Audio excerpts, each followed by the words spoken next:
Assalamualaikum warahmatullahi wabarakatuh.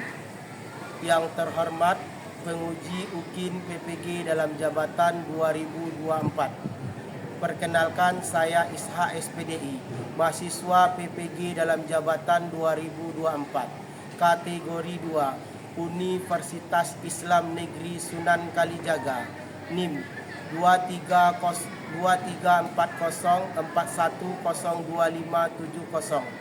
Saya mengajar di SMP Negeri 39 Padang, Kecamatan Padang Barat, Kota Padang. Hari ini, Kamis 17 Oktober 2024, saya akan melaksanakan praktek pembelajaran uji kinerja di kelas 72 dengan materi solat dapat mencegah perbuatan keji dan mungkar. Mohon saran dari Bapak Ibu semuanya untuk perbaikan pembelajaran berikutnya. Demikian, Assalamualaikum warahmatullahi wabarakatuh. Baik, Assalamualaikum.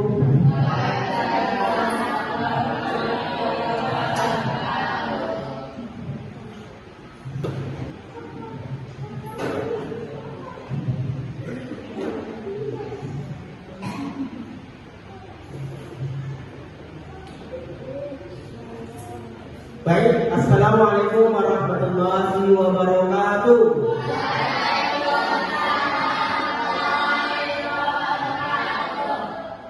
Selamat siang semuanya.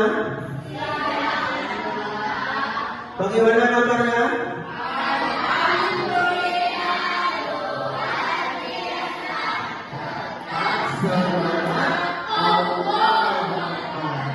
Sekali lagi, bagaimana kabarnya?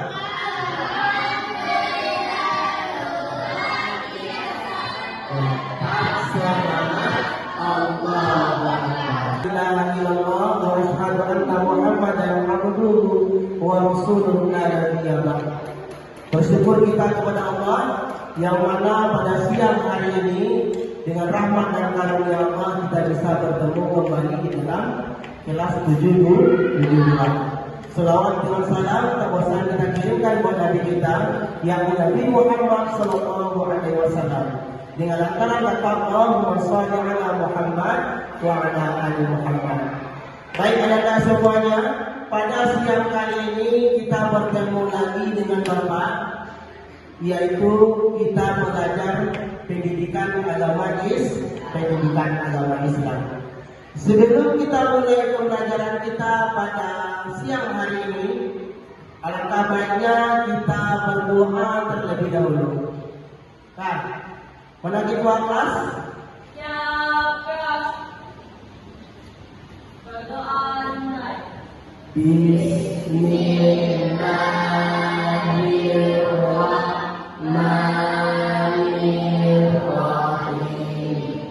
Rabbi zidni ilma warzuqni amin. Baik, kepada kelas yang sedang memimpin doa kita pada siang hari ini, mudah-mudahan dengan diawali dengan pembacaan doa tadi, pembelajaran kita pada siang hari ini lancar dari awal sampai akhirnya. Sekarang Bapak ambil absen terlebih dahulu. Kita cek kehadiran Anda.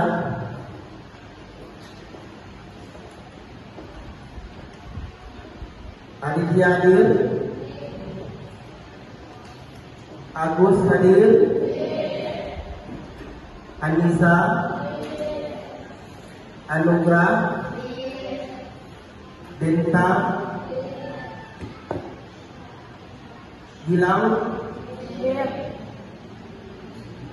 Dafa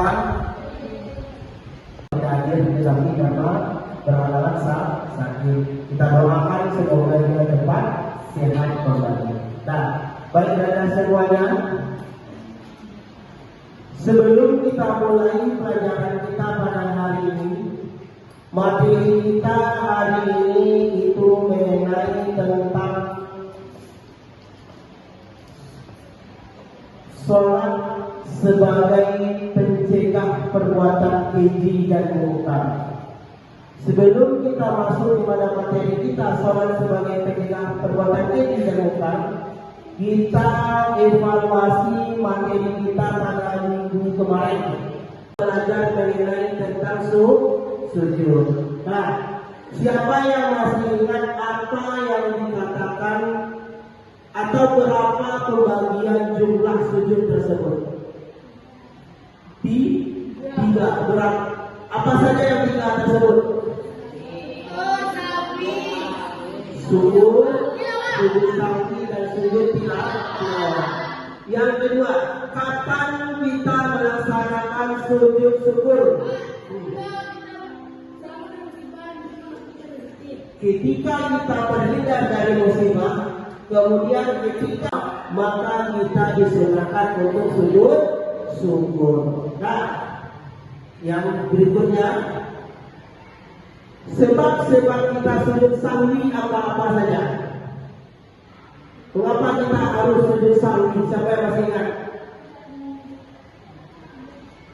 Siapa masih ingat? Berlebih dari jumlah rakaat sholat kita, ragu dari jumlah rakaat sholat kita, atau lupa tasawuf awal, maka kita disunahkan itu untuk melaksanakan sujud sahwi. Sujud sahwi kapan dilakukan? Setelah tasawuf akhir, sebelum salam kita dua kali sujud. Itu disebut dengan sujud sahwi. Nah, baik, sesuai materi yang sudah Bapak kasih tahu di awal tadi, materi kita siang hari ini mengenai tentang sholat sebagai pencegah perbuatan keji dan mungkar. Nah, melalui surat Al-Ankabut ayat yang ke-45, kita akan memahami nanti bagaimana sholat itu mencegah perbuatan keji dan mungkar. Jadi tujuan pembelajaran kita pada hari ini, yang pertama itu menyebutkan dalil tentang sholat dapat mencegah perbuatan keji dan mungkar, sehingga nanti di samping Anda menyebutkan bisa menghafalnya dan mengamalkan dalam kehidupan sehari-hari. Yang kedua, Anda bisa nanti memahami hubungan sholat dengan mencegah perbuatan keji dan mungkar. Apa hubungan sholat tersebut dengan mencegah perbuatan keji dan mungkar? Yang ketiga, Anda bisa menerapkan nilai-nilai sholat untuk menghindari perbuatan keji dan mungkar. Nah,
mengapa sholat itu sangat penting?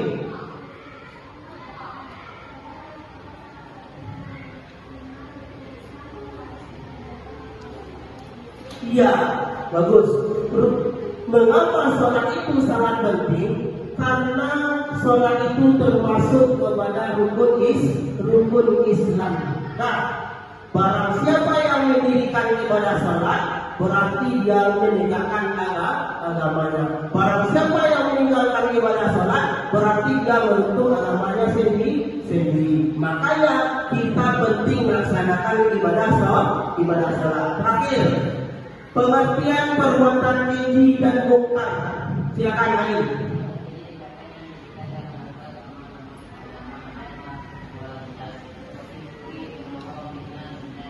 Nah, perbuatan keji itu adalah perbuatan yang melanggar norma agama yang menjijikan. Seperti apa? Seperti berbohong kita, seperti mencuri kita, memfitnah orang lain. Itu merupakan adalah perbuatan keji. Nah, ya, apa contoh yang lain? Silakan Iwan. Melakukan kekerasan fisik dan verbal. Melakukan kekerasan fisik dan verbal, baik kepada makhluk manusia, kepada hewan dan segala macam. Berarti itu adalah perbuatan munkar, yaitu merusak. Nah, paham semuanya ada? Oke. Nah, sebelum kita bagi kelompok, Anda pahami video dan gambar berikut ini. Silakan lihat video ini, pahami.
Nah, kata temannya, orang yang melaksanakan ibadah sholat, maka dia tidak akan bertindak kejam. Artinya, sesungguhnya sholat itu mencegah perbuatan keji dan Dari tayangan video tersebut, Ananda bisa melihat masalah yang timbul dari video tersebut. Apa hubungan masalah tersebut dengan materi kita? Nah, yang mana tadi bahwa video itu menggambarkan anak yang jahil yang melakukan perbuatan keji, sedangkan dia melaksanakan ibadah sholat. Nah, oleh karena itu, sekarang silakan kita duduk berkelompok, Ananda analisis permasalahannya, kemudian Ananda diskusikan. Nah, sekaligus nanti Ananda itu akan mengerjakan tugas kelompoknya masing-masing. Silakan duduk secara berkelompok. Dan ini kelompok 4, dan ini kelompok 5. Nah, untuk masalah kita tadi, silakan analisis apa permasalahan yang terjadi dari video tersebut, kemudian apa hubungannya dengan materi pelajaran kita. Nah, ini ada LKPD-nya kepada kelompok. Silakan kamu lihat. Kemudian sumbernya boleh dari LKS, sumbernya boleh dari buku cetak. Nah, silakan keluarkan buku LKS-nya sumbernya.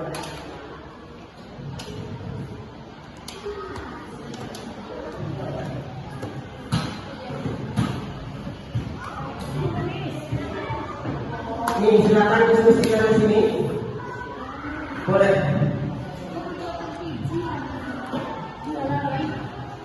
Ini silakan.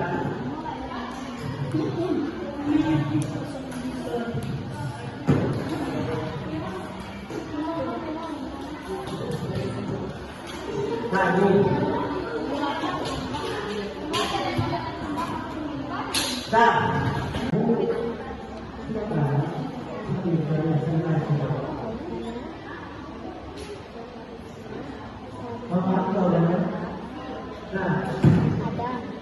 boleh lihat buku cetak, boleh lihat bahan ajar.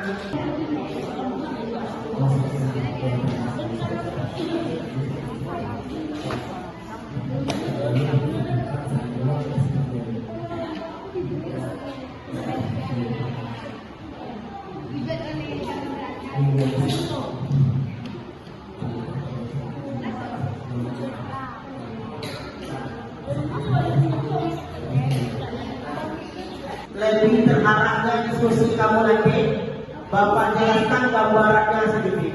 Nah, lihat ke depan semuanya. Nah, ini ada orang melaksanakan ibadah sholat. Ini melaksanakan ibadah sholat. Yang ini apa perbuatannya? Apa gambaran orang ini? Menggosip-gosip itu adalah kita membicarakan orang lain. Yang ini mabuk atau minuman keras. Jadi oleh karena itu, ini kan maksudnya adalah orang ini rajin melaksanakan ibadah sholat. Nah, dia rajin melaksanakan ibadah sholat, tetapi perbuatan riba, perbuatan minuman keras, tetap dia laksanakan. Berarti dia sholatnya itu tidak ada bermanfaat. Sholatnya itu tidak berfungsi bagi dirinya sendiri. Karena apa? Sholat itu adalah mencegah perbuatan keji dan mungkar.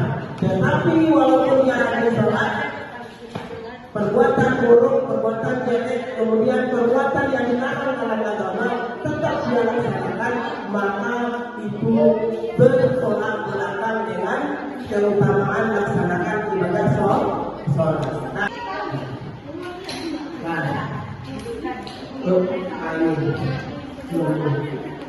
Kita sudah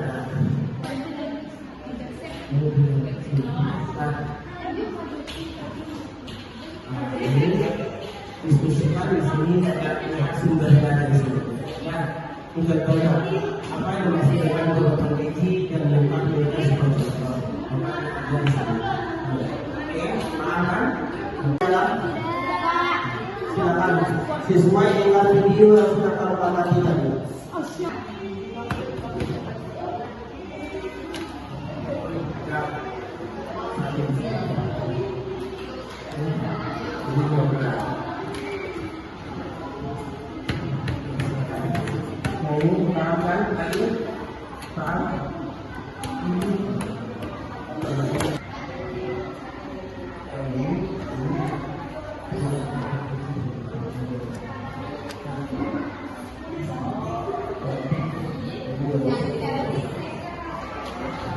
Ini ada kendala.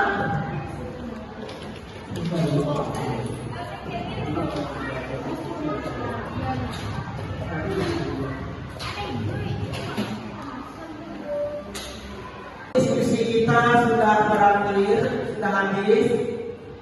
Nanti setelah ini kita tampilkan masing-masing kelompok ke depan bagaimana hasil diskusi, baik itu mengenai tentang video yang sudah kita amati maupun mengerjakan tugas kelompok dalam bentuk latihan atau LKPD yang sudah kita kerjakan secara berkelompok.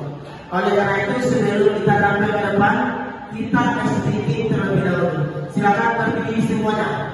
Silakan berdiri semuanya. Kelompok 5. Yang dapat semuanya. Ayo, silakan masuk semuanya. Terus. Ikuti gerakannya. Nah.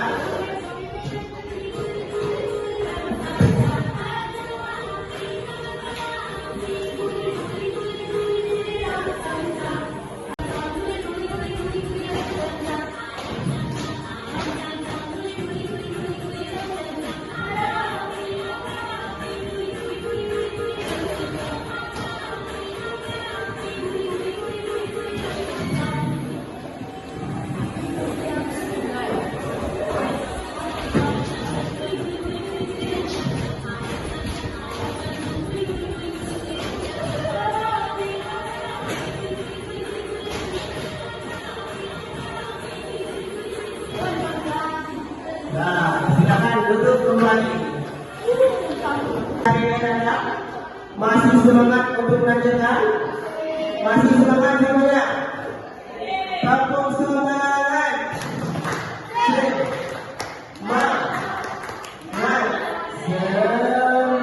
Satu kali lagi. Satu kali tepuk semangat.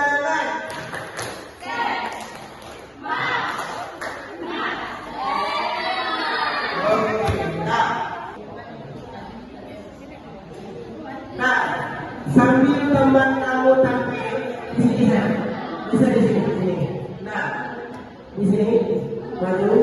Nah, tampilan hasil diskusi oleh kelompok 2 nanti. Kelompok lain nanti boleh bertanya atau menanggapi apa hasil diskusi mereka yang akan mereka tampilkan hari ini. Silakan kelompok 2. Yang lain silakan dengarkan. Waalaikumsalam warahmatullahi wabarakatuh. Gerakan suaranya.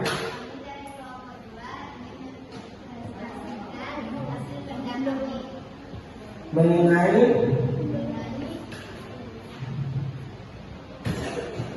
sholat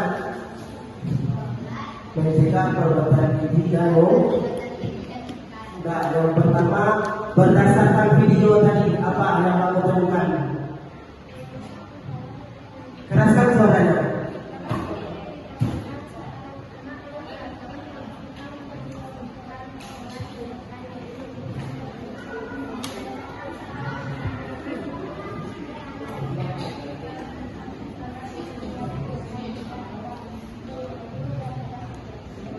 Nah,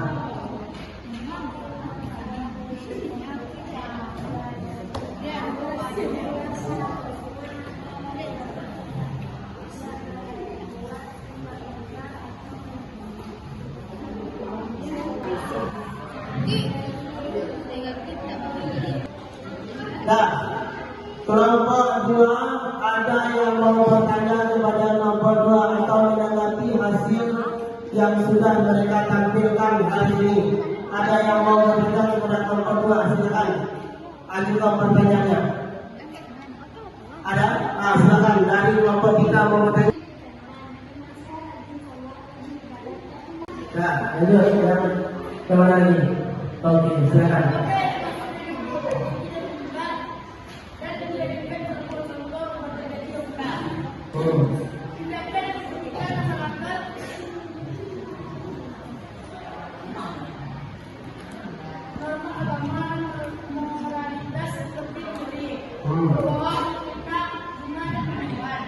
Ya.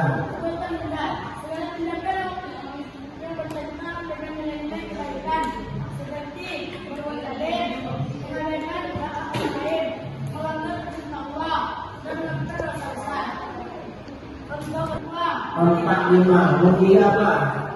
Teman-teman, pertama hubungannya itu adalah mengapa kita harus sholat?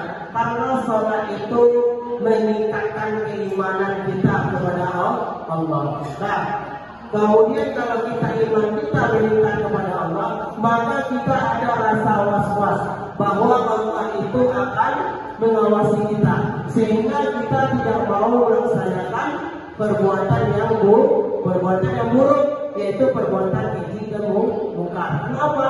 Dengan meningkatkan keimanan kepada Allah, maka kita ada rasa ada yang melihat atau mengawasi kita. Nah, dari tampilan dari kelompok 4, siapa yang mau bertanya silakan atau menanggapi silakan. Mengapa sholat itu sangat penting?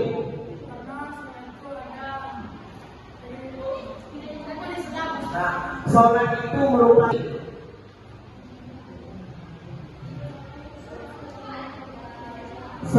merupakan perintah Allah Subhanahu wa Ta'ala. Kalau kita sebagai makhluk atau ciptaan Allah dibagikan kepada kita ibadah sholat, maka itu merupakan perintah yang harus kita laksanakan. Oleh karena itu penting bagi kita untuk melaksanakan ibadah sholat. Ada lagi yang mau bertanya? Jangan lagi. Apa tujuan kita melaksanakan ibadah sholat?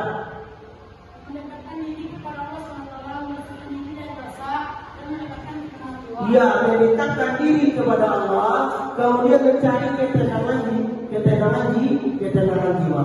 Nah, kalau kita sudah dekat dengan Allah, maka kita akan menghindari perbuatan yang buruk atau perbuatan yang tercela. Nah, perbuatan keji dan mungkar itu pasti akan kita tinggalkan. Karena apa? Karena kita mendekatkan diri kepada Allah dalam bentuk melaksanakan ibadah sholat. Ada lagi? Silakan. Tidak ada? Kalau tidak ada, silakan tutup untuk kelompok. Nah, baik, kita kasih aplaus untuk kelompok mana?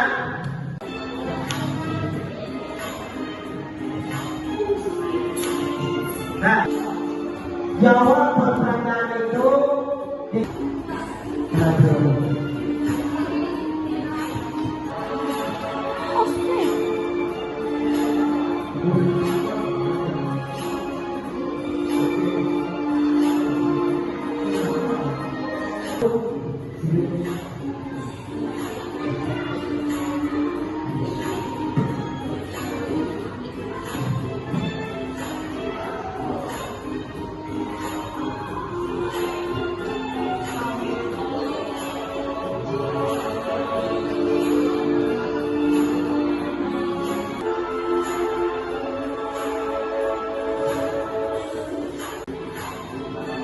Nah, 5 menit aja sesuai kita selesai.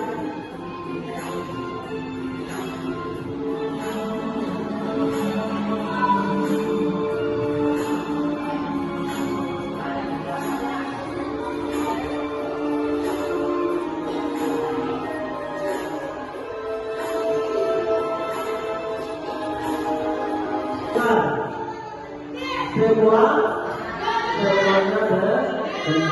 Nah, siapa yang 100? Nah, 100. Nah, kita kasih aplaus untuk semuanya. Nah, berarti 1, 2, Kaila, 3 dan Fabian.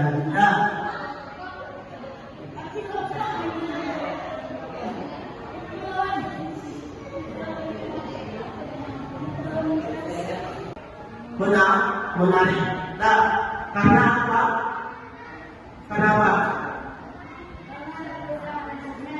Nah, apakah itu dalam bentuk kita berdiskusi bersemangat, kemudian kita juga melakukan asesmen dengan menggunakan quiz. Nah, sekarang kita buat kesimpulan materi kita untuk sore hari ini. Nah, siapa yang bisa membantu Bapak untuk membuat kesimpulan materi kita untuk siang hari ini? Silakan.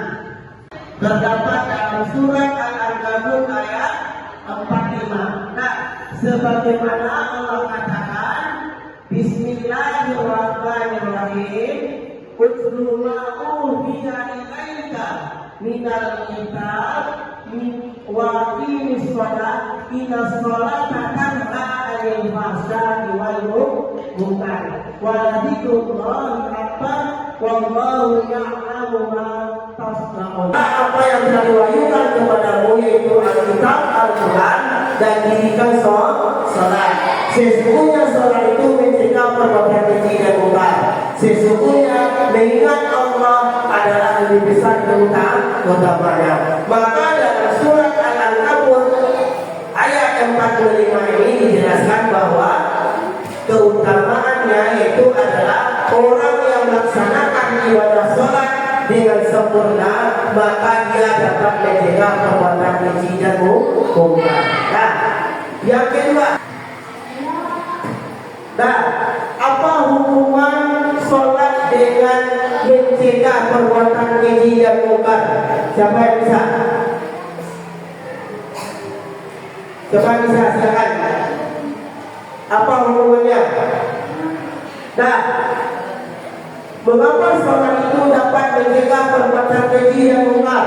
Menumbuhkan kesadaran akan Allah. Nah, kalau kita melaksanakan ibadah sholat, ada kesadaran dalam diri kita bahwa Allah itu akan mengawasi kita, sehingga kita tidak mau melaksanakan perbuatan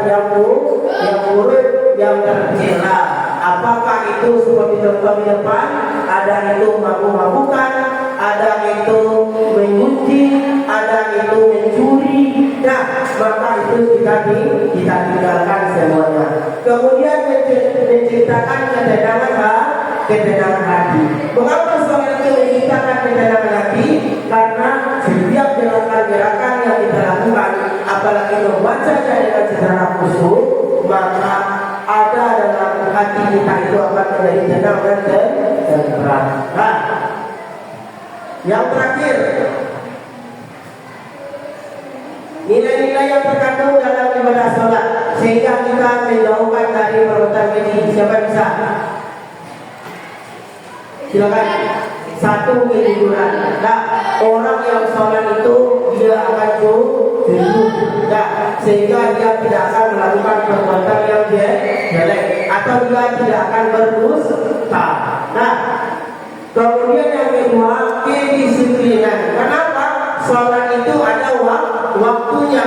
Kalau kita sholat laksanakan dalam waktunya, pasti kita akan datang menemui panggilan Allah. Maka kedisiplinan kepatuhan kita kepada Allah itu akan terbiasa dalam kehidupan kita sehari-hari. Kemudian melatih kesabaran. Nah, sholat itu melatih seseorang melakukan kesabaran. Ketika musibah kita, maka dengan sholat yang kita lakukan, maka itu kita akan menjadi tenang. Kesabaran musibah yang kita timpa itu, maka kita tidak akan marah, kita tidak akan berprasangka buruk kepada Allah Subhanahu wa Ta'ala. Nah, maka kalau kita mengimplementasikan dalam kehidupan kita sehari-hari bahwa sholat itu bisa mencegah perbuatan keji dan mungkar. Bagaimana? Yaitu dengan orang yang melaksanakan ibadah sholat dengan khusyuk. Nah, khusyuk siapa yang tahu? Nah, itu pertemuan kita minggu depan.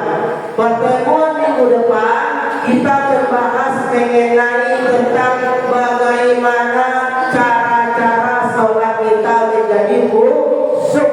Nah, sehingga kita melaksanakan ibadah sholat khusyuk dan terhindar dari perbuatan keji dan mungkar. Nah, silakan nanti Anda baca sambungan bab keempat ini di rumah mengenai tentang bagaimana cara-cara untuk melaksanakan ibadah sholat secara khusyuk, sehingga sholat itu ada bermanfaat dalam kehidupan kita sehari-hari. Sampai di sini paham semuanya materi kita ini? Paham? Ada lagi yang mau bertanya? Ada yang mau bertanya? Ya? Oke. Nah, situ ada juga asesmen nanti dalam LKPD, LKS kamu itu ada, silakan kamu kerjakan. Nah, minggu depan kita bahas bersama. Paham semuanya? Halaman berapa di sana? Halaman 40. Nah, silakan. Nah, kalau tidak ada pertanyaan, mari kita sore atau siang hari ini dengan membacakan hamdalah. Alhamdulillahirabbil alamin. Nah, Bapak akhiri dengan Assalamualaikum warahmatullahi wabarakatuh.